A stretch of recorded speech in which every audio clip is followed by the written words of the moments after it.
ચાની દુકાન પાસે મધરાત્રે થયેલા ગોળીબાર પ્રકરણમાં મુખ્ય આરોપી અરબાઝ શેખ સહિત 3 શખ્સોની કરાઈ ધરપકડ। અમદાવાદ શહેરના વેજલપુર વિસ્તારમાં ગત 13મી ફેબ્રુઆરીની મધરાત્રે થયેલા સશસ્ત્ર હુમલા અને ગોળીબારની ઘટનામાં સુરક્ષા દળે ત્વરિત કાર્યવાહી કરી 3 શખ્સોને ઝડપી પડ્યા છે। પ્રાપ્ત માહિતી અનુસાર આ વિસ્તારમાં આવેલી બિસ્મિલ્લા બેકરી નજીકના એક ચાના ગલ્લા પાસે આ અણધારી ઘટના બની હતી। રાત્રિના સમયે આરોપીઓ દ્વારા અગ્નિશસ્ત્રમાંથી 2 ભડાકા કરવામાં આવ્યા હતા, જેના પગલે શાંત વિસ્તારમાં ભારે નાસભાગ અને દહેશતનો માહોલ સર્જાયો હતો।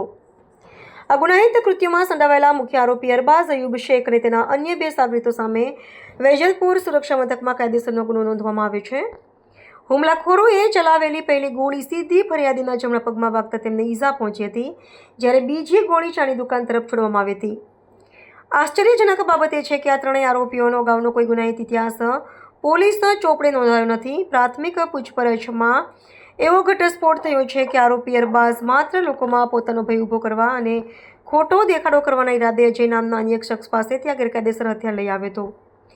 હાલમાં વેજલપુર પોલીસે ત્રણેય આરોપીઓની વિધિવત અટકાયત કરીને આ મામલે સઘન તપાસનો ધમધમાટ શરૂ કર્યો છે। કોઈપણ પ્રકારના ગુનાહિત ભૂતકાળ વિનાના યુવાનો અન્ય કોઈ ગેરકાયદેસર પ્રવૃત્તિઓ કે અસામાજિક તત્વો સાથે સંકળાયેલા છે તે દિશામાં ઝીણવટભરી તપાસ હાથ ધરવામાં આવી છે। વધુમાં જેની પાસેથી આ હથિયાર મેળવવામાં આવ્યું હતું તે શખ્સની શોધખોળ પણ હાથ ધરવામાં આવી છે।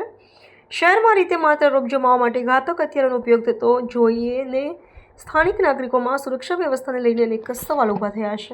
અમે એવું છે કે 13 તારીખે વેજલપુર પોલીસ સ્ટેશનની અંદર એક ગુનો દાખલ થયેલો હતો। એમાં બિસ્મિલ્લા બેકરી છે એની બાજુમાં દિવાન પાર્લર છે, ત્યાં આરોપીઓ છે એ આવી અને ફાયરિંગ કરેલું હતું, જેમાં ફરિયાદી છે એના પગે ગોળી વાગેલી હતી।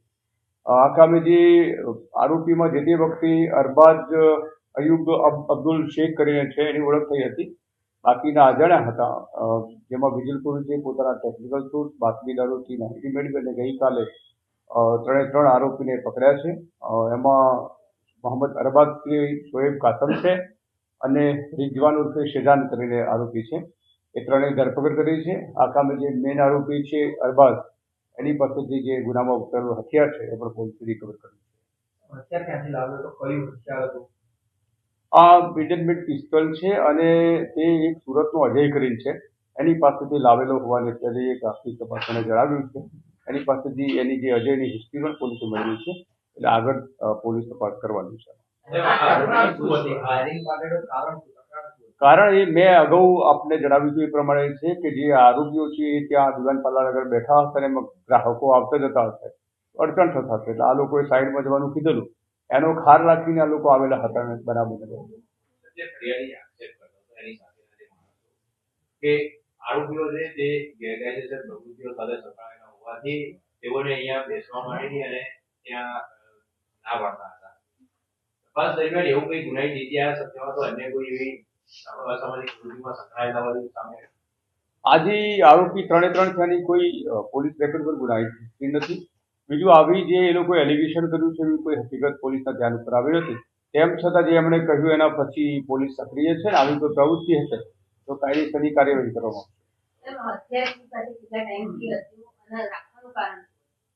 હથિયાર તો એ જ્યારે એની સાથે પહેલા કામ કરતો હતો, મજૂરી કામ એ વખતે અજય સાથે ત્યાંથી કોન્ટેક્ટમાં હતો એટલે એણે મેળવેલું હતું અને એમ કે શોબાજી કરવાના ઉદ્દેશથી રાખેલું હોવાનું જણાવ્યું હતું, પણ ખરેખર જે સાચું કારણ શું છે એ હવે પૂછપરછ ચાલુ છે એટલે ખબર પડી ગઈ। 2 રાઉન્ડ ફાયર થયા હતા, એમાંથી એક વાગ્યો હતો અને એક ખાલી ગયો હતો।